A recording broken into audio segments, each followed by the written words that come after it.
Hello there, I'm Dave and welcome to my studio.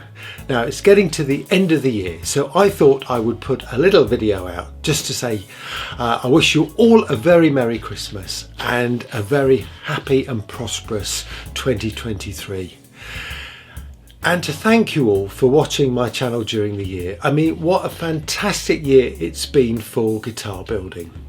We've had the third year of the Great Guitar Build Off, which has been absolutely incredible. The quality of the guitars that are produced, well, just blows me away. I made the Fire Flower guitar as part of the community build, and I really enjoyed taking part. And it was a great team effort between me and Carolyn with her beautiful artwork, so I'm absolutely thrilled with that guitar. I also did a complete revamp on my bass guitar, which got a bit scary at times, especially when I cut the body in half twice, but I'm really pleased with the results. But one of the things that really made it special for me was running the My Guitar feature and seeing guitars that builders from all around the world sent me to feature in that section.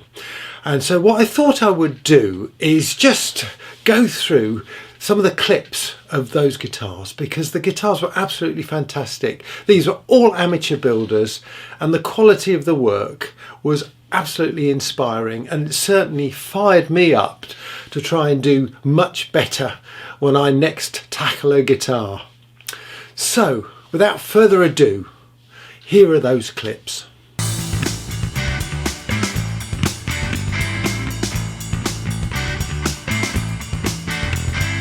Now the idea of this feature is to extend my horizons as far as guitar building goes by learning from you guys. And this is no exception. I have had a wonderful email from Scott, who's based in Australia, who's described his guitar and sent me some great photographs. Well, I'll tell you what, Scott, that is one hell of a guitar. And Scott tells me he can't play a note. So, I mean, Scott, if you'd like to just close the lid down and send that across, that would be great. Now this week, I'm very grateful to Sean for sending me photos and information about his guitar. And there's a little story that goes with it. So, Sean says, for many years, I wanted a BC Rich Bitch. Now, I have no idea what a BC Rich Bitch is, but bear with me. Now, okay, you can see that that is not a shape that you would, start off with necessarily. I think, Sean, you definitely dived in the deep end with that shape. I'm gonna have to get hold of some of this Purple Heart, because that looks really brilliant when it's put together like that. But I mean, what a neck to start on if you're just starting out. Now that body top, again, with the bird's eye maple, that looks absolutely tremendous, you know. Now the thing about this is that these are the three pictures that Sean sent me, because this guitar is still in production. And I've said to Sean, right, I'm going to show it in this episode, but once he finishes this guitar, I hope you agree with me, we want to see this finished guitar, because that looks pretty amazing. Now, today's guitar stories come from Nigel. Now, our story actually starts at the beginning of 2019, when Nigel, while in the UK, decided to build a Les Paul. Ooh, we've got some dies on there. Oh yeah, I like that colour. That really does bring out that flamed maple. Amazing. Amazing. And these are the water-based stains from Crimson Guitars. I wonder, Nigel, has this been sanded back? It looks like it has. It looks like you've put a couple of coats on and sanded that back, but that looks quite stunning, that does. Now in March 2020, Nigel and his wife popped back to Cyprus. And then, well, the pandemic hit. And for the next 18 months, they were stranded in Cyprus. They had 14 flights back to the UK cancelled. So while Nigel was stuck in Cyprus, his Les Paul was waiting to be finished in the UK. Things really were not going to plan. I think we all know the feeling. But obviously Nigel is not somebody who lets things get the better of him. Well, I think he must be a bit of a Gibson fan, because he decided to make the most of his time in Cyprus by making a Gibson SG. And here we have the finished guitar. Wow. Well, that is a beautiful looking guitar. Well, all credit to you, Nigel. I mean, you know, you've really pulled one out of the bag there. Let's have a look at that finished Les Paul. Well, it was worth the wait, wasn't it, Nigel? Because again, that is an incredible guitar. This is, you know, Gibson quality. This is amazing. Again, I love the shape of the headstock that you've got there. I mean, Nigel says apart from the headstock, he's gone for a 1959 Gibson Les Paul shape. And I mean, I'm not a great fan of fingerboards. And obviously this guitar doesn't have one. And I actually think they look absolutely super just like this.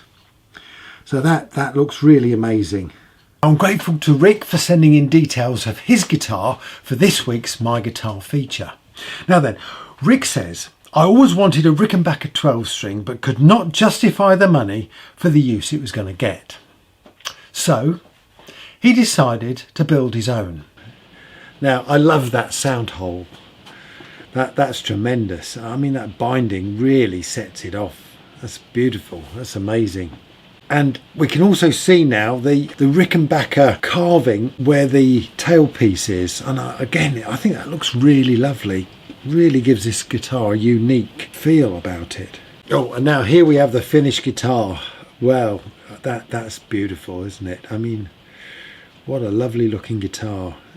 And the cherry there, the grain is stunning on the front and on the back as well. The flame maple, absolutely beautiful. And I mean, I like the way the headstock, as you say, from the front looks, you know, just like a normal telly. It's you know, not too obtrusive. You can't see all the tuners. They're all sort of hidden away. Really neat, really neat. I love the grain in the cherry wood.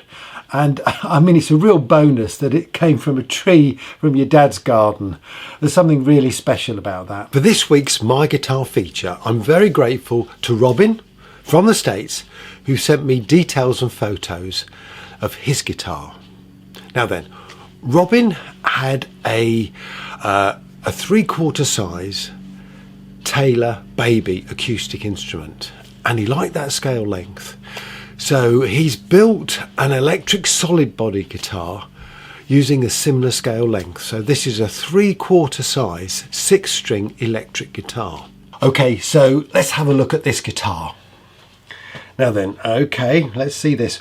Well, I can see the body there. That looks pretty tremendous. I don't know how many different strips you've got there, Robin, but that looks quite incredible. This is the ash and the alder strips of wood there. Now, Robin says the neck runs through the body all the way to the back and continues without angle to the top of the headstock, like a Telecaster. Because there's no headstock angle, Robin has used string trees to get the break angle for the strings. Oh, we can see from the back here, with the neck going all the way through, that maple going all the way through the body there. Smashing, absolutely fantastic. And the bridge and saddle are also Fender style, and they're quite low. So Robin made a platform from the honey locust to get the right height. The strings go through the body to ferrules on the back to reduce the pressure on the glued bridge, and that's held on only by a few screws. Finally, and I'm intrigued by this, Robin built a custom cross-cut sled for his table saw, and he used this to cut the headstock to the correct thickness. He made a number of cuts and tidied it all up with a chisel. What I like about Robin's approach is he's not just going for bog standard 6-string guitars. He likes instruments with real character, and he uses them on his channel to do these fantastic covers.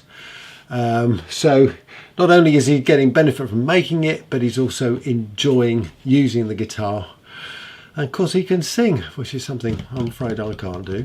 Now, for this week's My Guitar feature, I'm grateful to Rudy from the Netherlands for sending me details and photos of his guitar, which is a Turner M1. Now, I didn't know what a Turner M1 was. And I don't think Rudy did originally. He was intrigued by a guitar played by Lindsey Buckingham of Fleetwood Mac.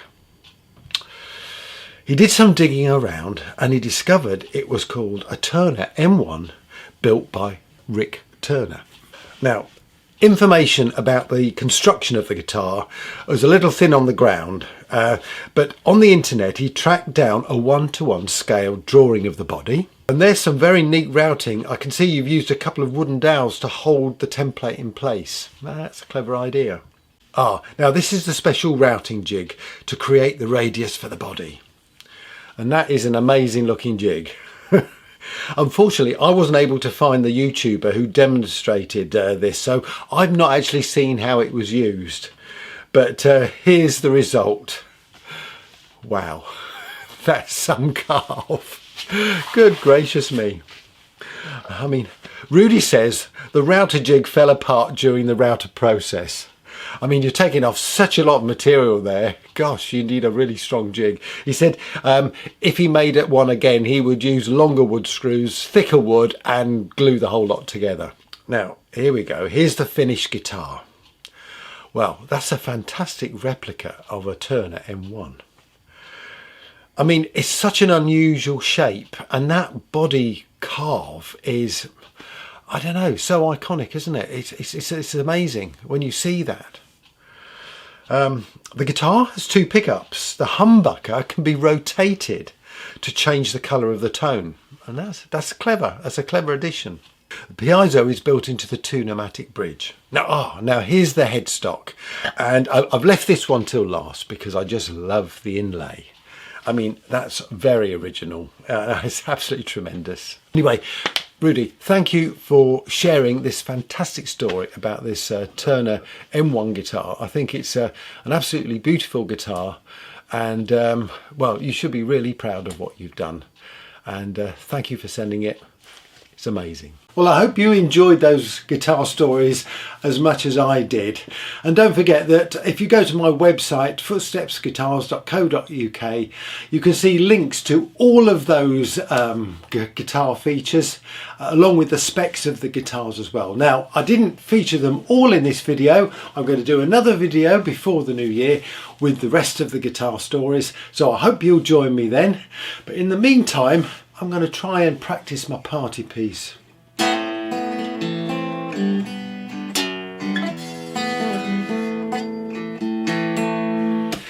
Yeah, I think I need to do a bit more practicing. Anyway, I'll see you soon. Have a great Christmas.